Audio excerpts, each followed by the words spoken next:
C'est une mise en garde ferme et à l'endroit de tous les acteurs qui contribuent au projet, parce qu'aucun abus ne sera toléré, ni en termes de négligence dans l'entretien des équipements, ni en termes de chiffonnage du carburant et vol des pièces de réchange. Tolérance zéro concernant ces différents points-là.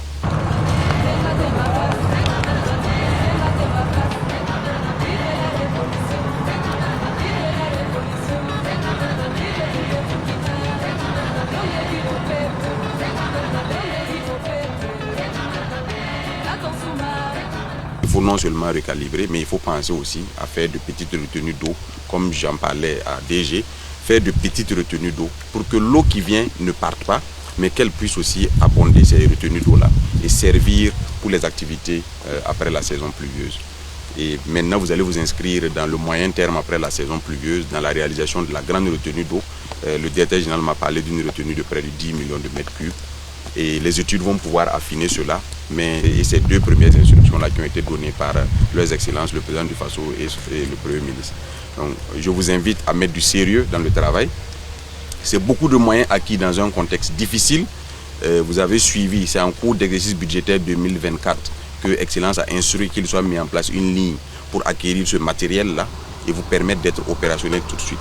Pour une structure qui a été créée il y a moins d'1 an, déjà se retrouver avec ce matériel, ça veut dire que l'État accorde une importance particulière à ce qu'on puisse travailler dans l'efficacité pour améliorer les facteurs de production de notre pays, notamment en ce qui concerne la ressource en eau. Je vois également que selon les coûts projetés, le coût de réalisation avec vos engins et avec la structure publique l'ONBA revient moins cher a priori par rapport au coût de réalisation qui serait défini lorsqu'on allait faire appel à une entreprise privée. Donc c'est de travailler également à ce que ces coûts-là puissent être relativement réduits.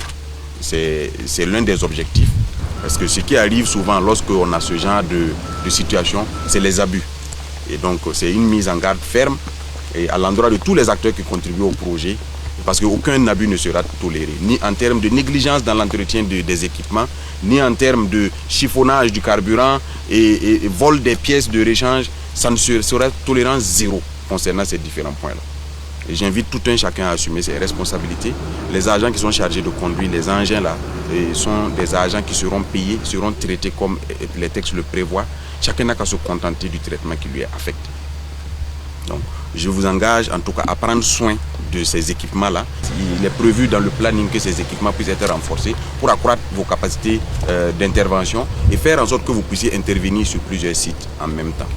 Et je voudrais donc vous dire qu'on compte sur vous, l'État compte sur vous et on compte également sur les populations de la localité.